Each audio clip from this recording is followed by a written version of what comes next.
पण आज त्या राजांचा वसा आणि वारसा आम्ही पेलतोय का? कुठंतरी आम्हालाच प्रश्न पडतोय. 350 वर्षापूर्वीचे राजे आज आमच्या स्मरणात आहेत का? आहे ना आमच्या स्मरणात राजे? तुम्हाला आम्ही विसरलो नाही बरं. आहे तुम्ही आमच्या स्मरणात. निवडणुकीपुरतेच आणि शिवजयंतीपुरतेच.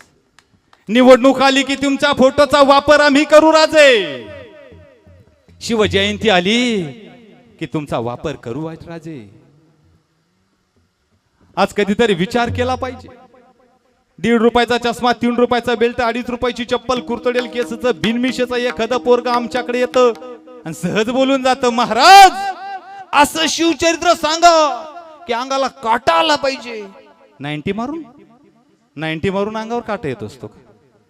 कळालेच नाही महाराज राजे आम्हाला. राजे फक्त आम्ही डोक्यात घेतले. जोपर्यंत राजे आम्ही डोक्यावरून डोक्यात घेत नाही तोपर्यंत खरे छत्रपती शिवाजी महाराज आम्हाला कळत नाही. एक काळ होता लग्नामध्ये आम्ही बघायचो चिकन चोपडा नवरदेव असायचा 10 वर्षापूर्वी. आज कुठंतरी आनंद वाटतोय. दाढी मिशातले नवरदेव आम्हाला जिकडं तिकडं दिसताय. चंद्राची कोर आज दिसतीये. राजांसारखा पेहराव केलेले तरुण आज जिकडं तिकडं दिसताय. आनंद वाटतो. या मावळ्यांसाठी एकदा जोरदार टाळ्या वाजवा. आनंद आहे. आज जिकडं तिकडं फेसबुक उघडा, व्हॉट्सअप उघडा, शिवभक्त शिवभक्त शिवभक्त. पण शिवभक्त कुणाला म्हणावं एका मिनिटात सांगतो पुढे चालतो. कुणाला म्हणावं शिवभक्त?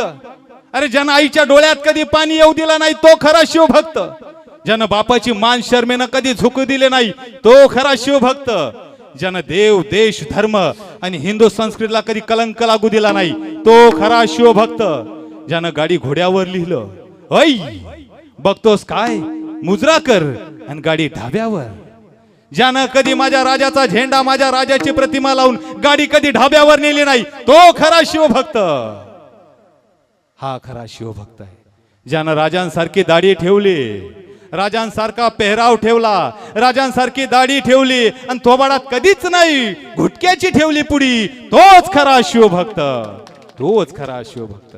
ज्यानं चंद्राची कोर मस्तकावर लावली आणि समोर येणारी प्रत्येक मुलगी आपल्या बहिणीच्या नजरेनं पाहिली तो खरा शिवभक्त. ज्याला आईच्या चक्क्याची जाण आहे, बापाच्या कष्टाची जाण आहे आणि ओठावर समाजाचंच भान आहे तो खरा शिवभक्त. जो स्वतः शिवचरित्र वाचून चारित्र्य संपन्न बनला तो खरा शिवभक्त. अशा शिवभक्ताची गरज या महाराष्ट्राला आहे.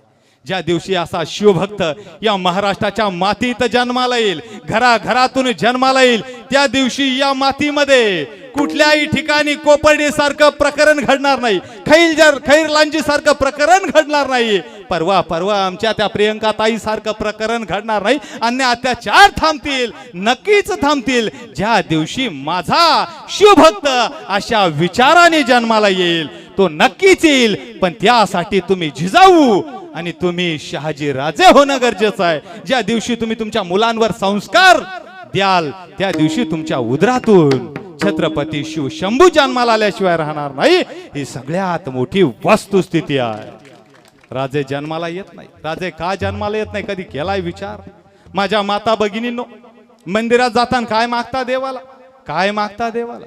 ज्ञानोबा तुकोबाराय आमच्या पोटी जन्माला येत नाही, शिवशंभू आमच्या पोटी जन्माला येत नाही. कधी केलं याचं चिंतन, कधी केलं याचं मंथन, कधी घेतलाय समजून स्वतःलाच?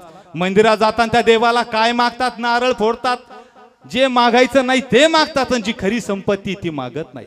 जा त्या देवाकडे मागा. या ठिकाणी बसलेली जी माझी ताई यांच्या पोटात बाळ आहे तिनं लक्षपूर्वक कानाचे पडदे उघडे ठेवून ऐका.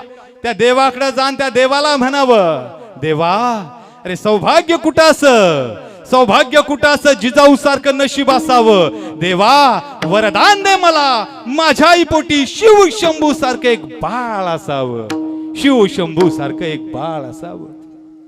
ज्ञानोबा तुकोबा आमच्या पोटाला जन्माला येत नाही. का जन्माला येत नाही? येतील जन्माला, पण केव्हा? ऐका लक्षपूर्वक. रामकृष्ण हरीचा उच्चार राहू द्या तुमच्या ओठाला, गीता ज्ञानेश्वरीचा स्पर्श राहू द्या तुमच्या बोटाला. रामकृष्ण हरीचा उच्चार राहू द्या तुमच्या ओठाला, गीता ज्ञानेश्वरीचा स्पर्श राहू द्या तुमच्या बोटाला. ज्ञानोबा तुकोबा जन्माला आल्याशिवायच राहणार नाही तुमच्या पोटाला. ज्ञानोबा तुकोबा जन्माला आल्याशिवायच राहणार नाही तुमच्या पोटाला. पण त्यासाठी तुम्ही जिजाऊ व्हा, तुम्ही शहाजी राजे व्हा.